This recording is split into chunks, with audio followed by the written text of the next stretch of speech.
Susilawati? Hadir, Bu. Hadir. Andika? Hadir, Bu. Ayu Ashari? Hadir, Bu. Eka Setiawati? Hadir, Bu. Ferry Pagi? Hadir, Bu. Hoirul Nisa? Hadir, Bu. M. Delvian Pratama? Hadir, Bu. M. Romi? Hadir. Lutfi? Bikin semangat dulu. Ini lagi pada lemes. Sudah sarapan belum sih? Sudah. Hebat anak-anak ibu rajin sarapan ya. Nah, ingat tepuk semangat pagi yang kemarin enggak? Kita tes dulu. Kita tegak dulu semuanya. Kita tes dulu. Kita tes tepuknya dulu ya. Semangat pagi.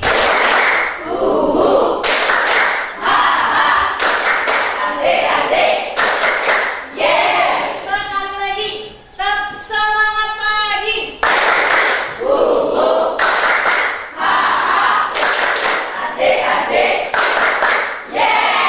Oke, semangat semuanya. Tapi udah konsentrasi belum? Udah konsentrasi belum?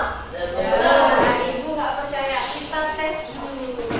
Maunya duduk apa tegak? Tegak. Sekarang ya, dengarkan instruksinya baik-baik. Kalau ibu bilang pagi, tepuknya 1 kali. Pagi. Pagi. Kalau ibu bilang siang, tepuknya 2 kali. Siang. Nah, ada yang 3 kali. Belum mulai. Siang. 2 kali. Kalau ibu bilang sore, tepuknya 3 kali. Sore. Pagi. Sore. Siang. Malam. Sekali lagi, konsentrasi baik-baik ya. Pagi, sore,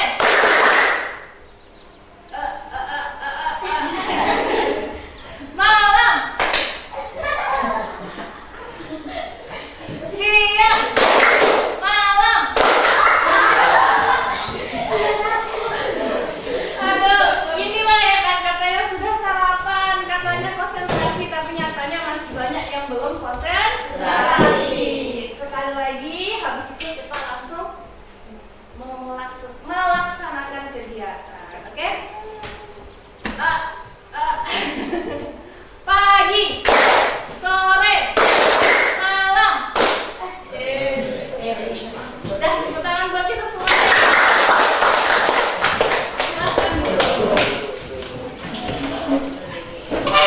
Tarik nafas dulu. Tarik nafas, kita buang. Jadi, hari ini Ibu akan melaksanakan salah satu layanan yang namanya adalah layanan karir. Minggu kemarin kita sudah bahas tentang minat dan bakat, benar? Kalian sudah dapat hasil psikotesnya? Dari hasil psikotes itu, apakah kalian merasa sudah sesuai dengan minat dan bakat kalian? Ya, mungkin ada yang iya, ada yang belum gitu ya. Jadi nak, hasil psikotes tadi bisa dijadikan acuan kita untuk memilih karir ke depannya. Karir itu adalah cita-cita kalian mau jadi apa. Setelah lulus SMP mau kemana? Setelah lulus SMA mau kemana? Ini sudah kelas 9 ya? Nah, di kelas 9 kalian sudah harus menentukan nih, saya mau ke SMA atau ke SMK. Beberapa minggu yang lalu kita juga sudah membahas perbedaan antara SMA dan SMK. Sudah tahu mau kemana? SMA atau SMK? SMA. Sudah tahu ya? Masih ada yang bingung? Mudah-mudahan tidak ada lagi yang bingung ya. Dengan hasil psikotes yang Ibu bagikan minggu kemarin, dan juga kalian sudah memilih mau ke SMA atau mau ke SMK, maka hari ini kita akan membahas tentang perencanaan karir ke depannya. Tujuan dari kegiatan hari ini adalah kalian semakin mantap dan semakin matang untuk memilih ke depannya mau jadi apa. Misalnya ke depannya mau jadi guru, Mau jadi guru apa? Harus spesifik, jangan ditanya, Nisa mau jadi apa? Mau jadi guru Bu? Guru apa? Nggak tahu. Ada kan yang kayak gitu? Pokoknya jadi guru aja. Bu, saya mau jadi dokter. Tapi mau jadi dokter apa? Masih bingung kan? Nah, makanya hari ini Ibu akan memberikan suatu kegiatan, suatu layanan di mana setelah proses pelaksanaan layanan ini, hasil akhirnya kita akan membuat mapping karir atau peta karir. Ya, nanti peta karir seperti apa kita lihat saja. Sebelum pelaksanaan kegiatan, Ibu akan menampilkan satu video. Mohon diperhatikan videonya baik-baik ya. Nanti kita ada pembuatan kelompok, tapi itu nanti kita bikin video dulu.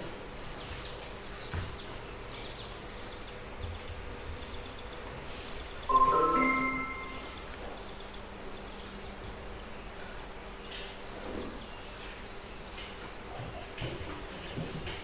silahkan diperhatikan videonya.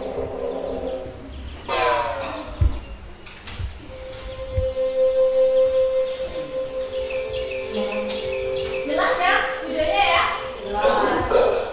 Di suatu desa kecil dekat lembah yang asri, tersebutlah dua bersahabat bernama Embro dan Pipo. Mereka adalah tipe pemuda yang berambisi untuk menjadi orang terkaya di desanya.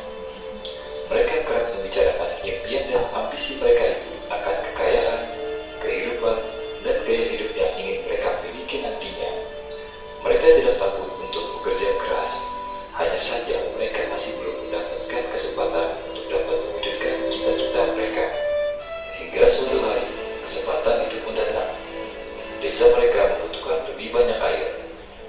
Oleh karena itu, kepala desa mempekerjakan Embro dan Pipo untuk mengambil air dari mata air di gunung untuk dibawa ke tempat penampungan di desa. Mereka akan dibayar sesuai dengan banyaknya air yang dapat mereka bawa. Maka mereka berdua pun menyambut dengan baik kesempatan ini. Embro dan Pipo pun segera melaksanakan pekerjaan tersebut dengan bersemangat. Setiap hari sejak pagi hingga sore, mereka bergegas menuju mata air dengan membawa ember masing-masing. Mereka bekerja keras untuk membawa air sebanyak mungkin ke tempat penampungan air di desa. Menjelang sore hari, mereka pun pulang dengan membawa upah dari hasil jerih payah mereka hari itu. Embro merasa puas sekali dari hasil kerjanya itu dan besarnya upah yang ia dapatkan. Ia yakin bahwa dengan pekerjaannya ini, ia bisa segera mewujudkan cita-citanya. Lain halnya dengan Pipo, dia merasa tidak nyaman dengan cara yang mereka lakukan itu. Dia mencari cara yang lebih nyaman untuk mendapatkan lebih banyak uang. Suatu hari, Pipo mendapat sebuah gagasan. Ia berniat membangun sebuah saluran pipa untuk langsung mengalirkan air ke tempat penampungan di desanya, sehingga ia tidak perlu lagi membawa ember. Dengan antusias, Pipo pun menceritakan gagasannya ini kepada Embro dan mengajaknya bekerja sama. Tetapi Embro tidak sebenarnya. Ia bahkan mentertawakan gagasan Pipo tersebut.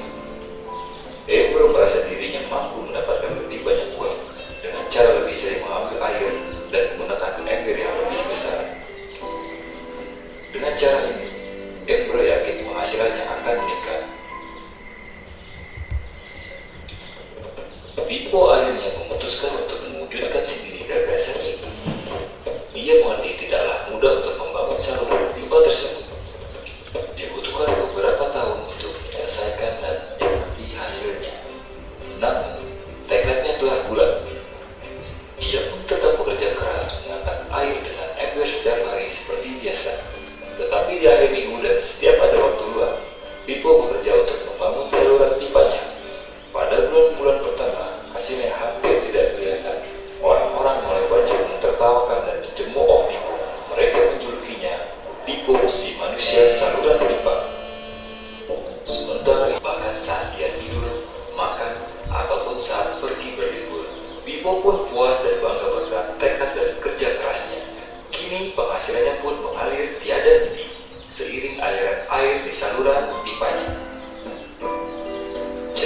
Embro dan Pipo menggambarkan kehidupan kita.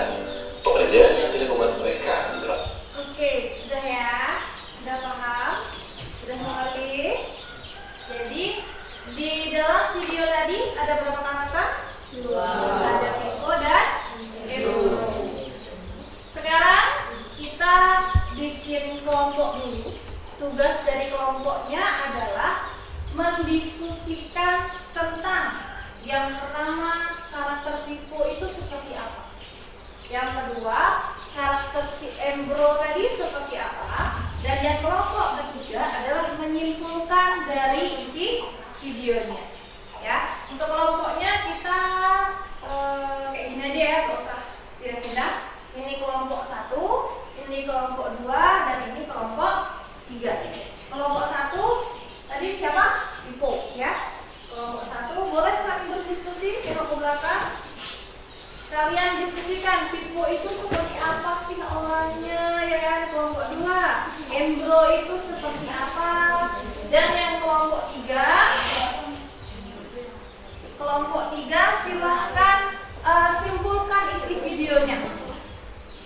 Oke, silahkan menghadap ke belakang.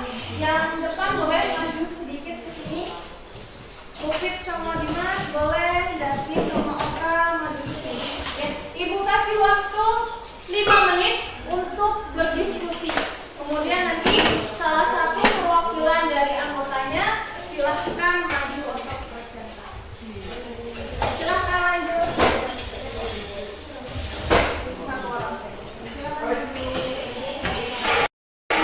Ada Pipo, ada Embro, dan hasil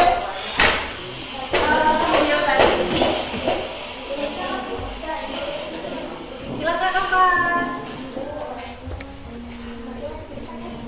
Ibu kasih waktu 5 menit saja.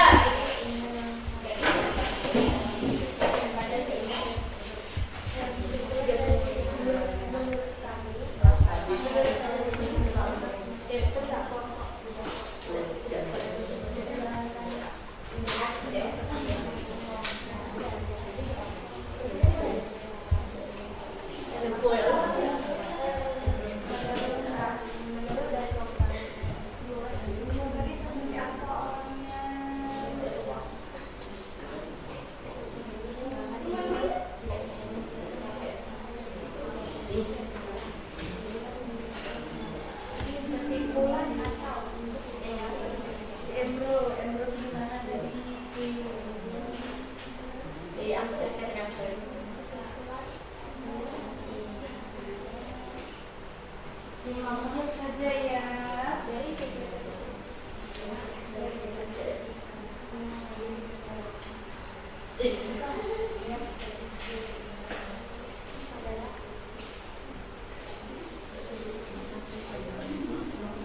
Iya, hanya Pipo saja.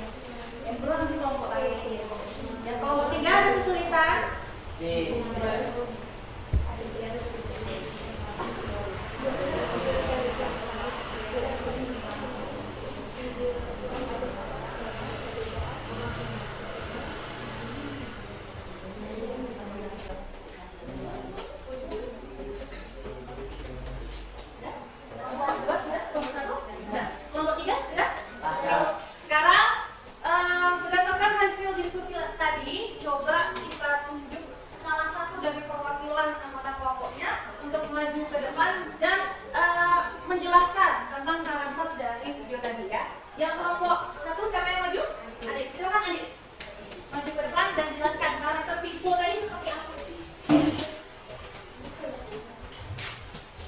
Pipo orangnya pekerja keras, menggunakan tenaga atau akar otak. Dia berpikir jika selalu menggunakan tenaga sampai dia yakin tidak akan bisa bertahan lama. Maka dia mencari cara untuk bisa mengumpulkan air dari mata air dengan tanpa selalu menggunakan tenaga.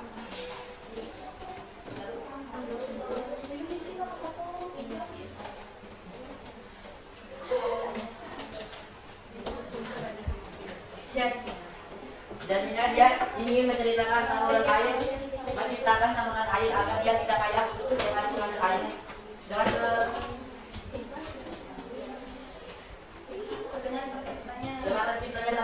dia tidak payah bekerja keras lagi dan dia bisa menghasilkan uang karena bekerja keras. Oke, beri tepuk tangan untuk Jadi, dari karakter si Pipo tadi ya, kita bisa melihat bahwa Pipo ini orangnya kreatif. Kalau tadi tugas dari kepala desanya kan menyambut bagaimana caranya air itu bisa sampai ke desanya, dari perbukitan bisa sampai ke desa. Nah, si Pipo tadi kreatif dia bikin saluran pipa biar nggak capek, biar tenaganya nggak terkuras. Jadi ketika dia bisa mengalirkan air dari perbukitan ke desa, airnya kan ngalir terus nih. Jadi walaupun Piponya jalan-jalan, Piponya tidur, Piponya makan, Piponya main, uangnya tetap nggak. Seperti itulah perencanaan karir juga. Kita berpikir seperti si Pipo. Bagaimana caranya kalau kita lagi main, kita lagi kemana-mana, lagi liburan sama saudara, lagi liburan sama orang tua, uangnya tetap mengalir. Siapa yang mau kayak gitu? Siapa yang mau duitnya ngalir walaupun lagi jalan-jalan? Siapa yang mau ya? Ibu juga mau kayak gitu ya kan? Nah sekarang kelompok 2 kita akan menganalisis karakter si Embro. Kelompok 2 siapa? Nisa atau sih? Nisa. Oke, silakan Nisa maju ke depan.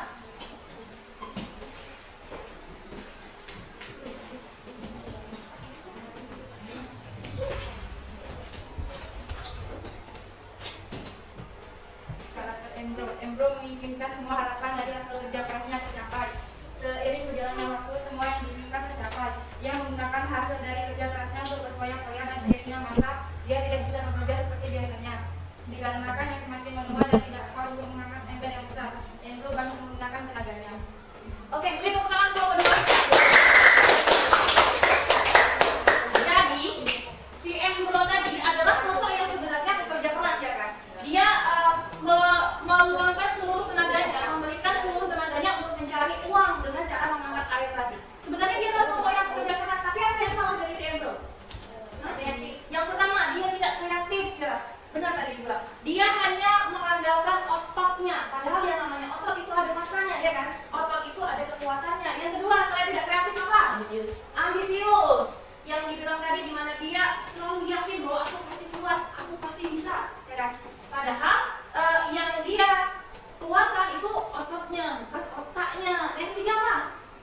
Dia adalah orang yang boros. Dia sudah dapat uang yang banyak, dia sudah dapat hasil yang banyak, tapi uang yang dia punya dipakai untuk foya. Sekarang kelompok 3, silahkan simpulkan isi videonya tadi. Siapa yang maju kelompok 3? Davi, silahkan Davi.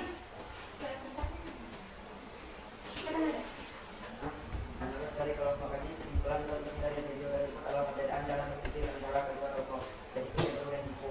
Embro cenderung berpikir puas dengan yang dimiliki sekarang atau tentang memikirkan masa depan, sedangkan Pipo dia berpikir lebih luas dan memikirkan masa yang akan datang dan diiringi kerja keras tanpa memikirkan omongan orang lain dan tetap memegang tekadnya. Jadi dari yang dapat kita ambil adalah kita berpikir lebih kreatif atau luas dan memberikan hal-hal yang dapat kita. Oke, tepuk tangan untuk Pak Bodo. Jadi kesimpulannya adalah ketika kita punya suatu pekerjaan, yang paling penting itu adalah kreativitasnya. Ya, kita ketika memilih suatu karir atau suatu pekerjaan, ketika melakukan suatu pekerjaan, jangan hanya jadi orang yang mengandalkan satu kekuatan saja. Tapi kita harus kreatif, harus mengerti bagaimana caranya mencari peluang-peluang sehingga karir yang kita jalani, pekerjaan yang kita jalani itu bisa jadi pegangan kita untuk hidup masa depan. Hari ini, seperti yang saya bilang di depan tadi, kita akan belajar tentang mapping karir. Mapping karir ini adalah atau bahasa lainnya itu kita merencanakan karir. Kita merencanakan ke depannya kita mau jadi apa, ke depannya kita mau seperti apa. Walaupun nih anak-anak ibu masih kelas 9, benar ya? Masih kelas 9, belum disuruh nih besok kuliah ngambil jurusan apa, belum ya kan? Besok 2 tahun lagi atau 1 tahun lagi harus jadi dokter kan belum. Tapi nah, yang namanya perencanaan karir itu harus disesuaikan, harus direncanakan dari sekarang. Biar kalian tahu tujuan kalian seperti apa. Apalagi seperti ibu bilang di awal tadi, bahwa kalian sudah harus menentukan saya mau ke SMA, saya mau ke SMK, atau saya mau ke madrasah aliyah, ya kan? Jangan asal-asal ikut-ikutan kawan. Misal, pengen Fadli, saya mau ikutin Dimas aja lah, Dimas ke SMK, saya ke SMK, tapi nggak tahu jurusan SMK-nya. Yang penting ikut-ikutan kawan. Kawan ke kanan ikut ke kanan, kawan ke kiri ikut ke kiri. Sedangkan kita sebagai seorang manusia, sebagai seorang yang memiliki tanggung jawab untuk masa depan, harus sudah tahu dari sekarang saya mau jadi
dan minatnya itu ternyata di A, tapi keinginannya ternyata di B. Ada yang berbeda. Tapi ada yang sama. Misalnya bakat dan minatnya nyanyi, keinginannya besok mau menjadi penyanyi. Ada. Berangkat dari situ, kita bisa merencanakan karir kita. Berangkat dari apa yang kita sukai, berangkat dari apa yang kita ingini. Gitu. Kemudian selanjutnya, jenis mapping karir itu ada 2. Yang pertama ada pohon jaringan. Pohon jaringan itu ada spidol. Bisa diperhatikan, ada 2 jenis mapping karir. Yang pertama adalah pohon jaringan. Pohon jaringan itu kita buat nanti kalau diperhatikan ini akan jadi tugasnya. Di tengah-tengahnya sebutan karirnya. Misal mau jadi guru bahasa Indonesia. Ya, nanti di sini karirnya, tanda panahnya ke arah karir. Di sini nanti ada usaha, ada hambatan, ada support sistemnya, kemudian ada dukungan-dukungan yang lainnya. Ini namanya pohon jaringan. Yang kedua ada yang namanya rantai kejadian. Nah, kalau tadi untuk pohon jaringan, tanahnya ke dalam ya kan? Tapi kalau untuk rantai kejadian, tanahnya keluar. Ini bedanya. Ada perputarannya. Kalau rantai pernah dengar rantai kehidupan, belajar IPA, rantai makanan, saling berputar kan? Nah, itu juga dengan rantai kejadian. Di tengah-tengahnya nanti kalian mau jadi apa? Kemudian baru dibuatlah panahnya. Ini namanya rantai kejadian. Di sini isinya karirnya, yang di kotak-kotak inilah nanti yang menjadi kalian jelaskan apa hambatannya, apa support sistemnya dan lain-lain. Oke. Yang terakhir, hal-hal yang harus dituangkan dalam mapping karir seperti Ibu jelaskan tadi ada 4. Yang pertama, karir yang ingin dicapai. Saya mau jadi apa? Jadi dari sekarang kalian harus sudah memikirkan, saya mau jadi apa? Saya ke depannya mau sekolah di mana? Saya mau lanjut kuliah di mana? Saya mau kerja apa? Itu sudah harus dipikirkan dari sekarang.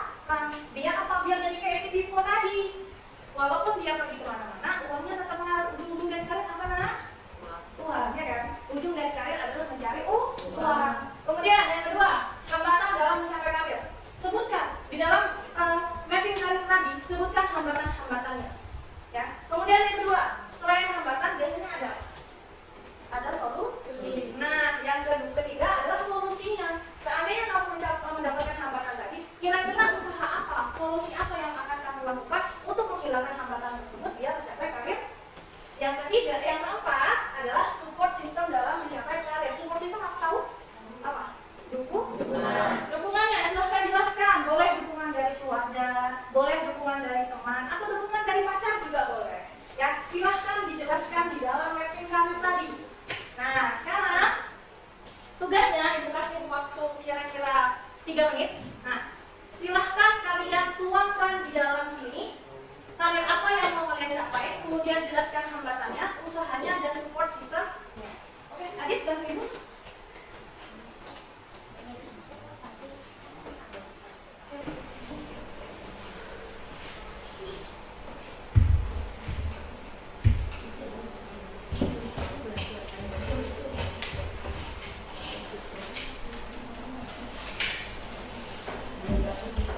Support systemnya siapa? Orang tua, keluarga, teman, sahabat-sahabat tercinta.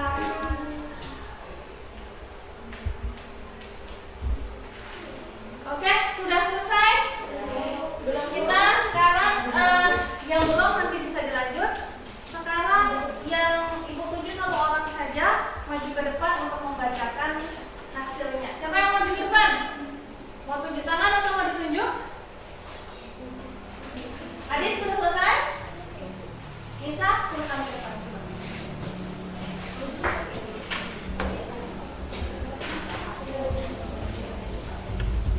Yang pertama tadi adalah karirnya mau jadi apa? Jadi dokter. Mau jadi dokter, hambatannya kurang dalam mencatat. Mau jadi dokter, matematikanya kurang bagus nih. Sedangkan kalau dokter harus mengerti gimana hitung-hitungannya, ngitung aliran darah contohnya ya kan. Kemudian yang ketiga, usaha yang dilakukan apa? Untuk menghambatkan Lebih giat belajar. Lebih giat belajar. Kemudian support sistemnya keluarga. Yang lain nggak ada? Belum ada. Oke, tepuk tangan buat Nisa. Silahkan duduk kembali. Oke, yang belum maju, nggak apa-apa. Yang penting ditulis namanya dan juga kelasnya nanti ibu baca di kantor ya. Kita sudah sampai pada penghujung kegiatan. Oke, sebelum sampai ujung, ibu ingin salah satu anak menyimpulkan hasil kegiatan kita hari ini. Siapa yang mau menyimpulkan? Ayo, silakan tunjuk tangan. Ada yang mau memberi kesimpulan sebelah sini? Atau mau yang sebelah ujung? Sebelah ujung, coba Ayu Ashari. Apa kesimpulan kegiatan kita hari ini? Kita harus merencanakan karir dari jauh-jauh hari. Oke, beri tepuk tangan untuk Ayu Ashari. Jadi,